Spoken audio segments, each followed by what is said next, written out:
This episode of The Young Turks is brought to you by Gamefly. Go to gamefly.com/TYT for a free trial membership. Colorado right now is considering a bill that would grant gay couples the right to enter civil unions. Right now, politicians are listening to testimony from different residents in Colorado who are both for and against the bill. And I found this gem of a video from a Colorado resident by the name of Rosina Kovlar. And she is against civil unions for gay couples. So she's going to explain why in this video. I want you guys to check it out, and then we'll talk about it a little more. I'm Rosina Kovlar. I'm representing myself and my grandchildren. Well, I think we ought to be telling the truth about fornication and sodomy. He told them the anus is an exit. It is not an entrance. This is not the Bible, he said. This is science. And now the unwed mother rate is 41%. Will you then think that you should go into the schools and teach there's no difference between homosexual sex and heterosexual sex? This is what was said by Joseph Stalin. We have 1 out of 4 sexually active teenagers that has a sexually transmitted disease. And this is very costly. Unlike the vagina, nature put a tight sphincter at the entrance of the anus. It's there for a reason. Keep out. The years between 5 and 12 is a latency period where sex education should not be taught. If you teach sex education and you get these kids involved in sex, those are the years, those latency years are the years that the children usually learn compassion. They learn not to kick the dog. The anal lining is only 1 cell thick. There are M cells everywhere. There is no lubrication. So tissue microtears are common, and access to the bloodstream is easy. We will then see what's happened in Massachusetts, where they're teaching homosexuality starting in kindergarten.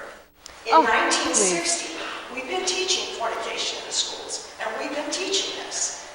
And I really oppose this bill, and I hope you oppose it, because I don't think we should go down that road.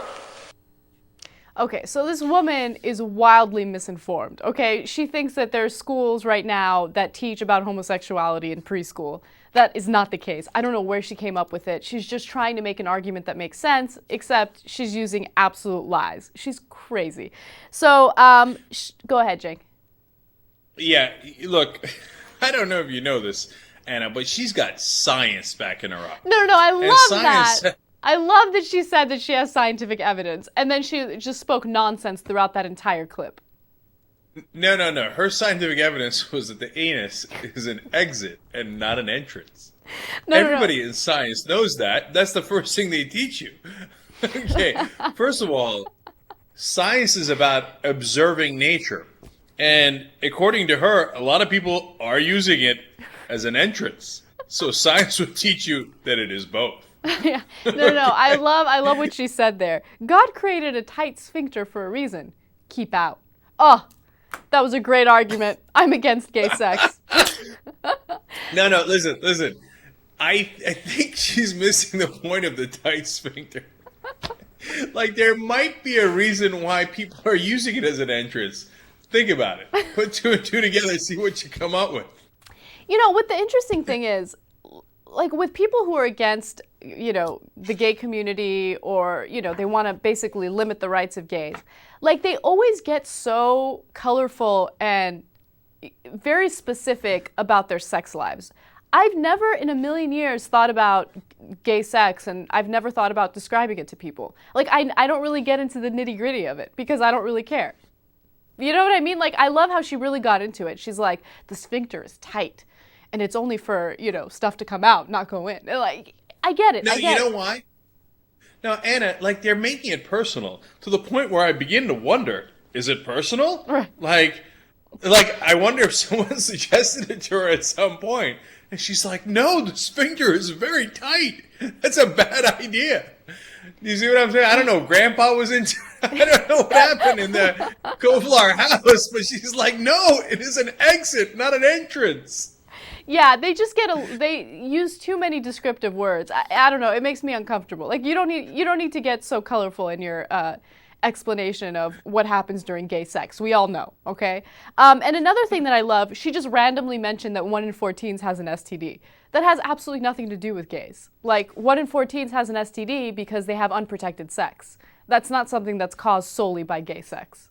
But she randomly mentioned it, because it makes sense in this argument. In her crazy mind. So Anna, they are teaching fornication in the schools. It's true.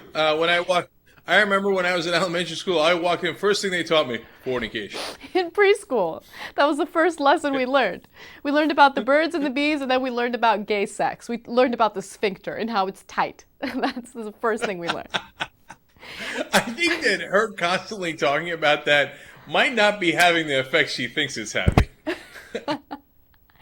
I don't know. People are just so misinformed. It's embarrassing, man. If you're going to go up there and make an argument, and I get it, okay? If you want to talk about how your religion is against gay sex or, homosexuality in general, then that's fine. But don't try to make your argument stronger by making up science. It just makes you look like a clown. Cenk, people don't know this about me, but I'm an underground gamer. I love to play video games. Well, then you're going to love our new sponsor, GameFly. They're the largest online video game rental service in the world. 7,000 titles, new and classic. Also, no late fees, no due dates. Shipping's always free. Go to gamefly.com/TYT for a free trial membership.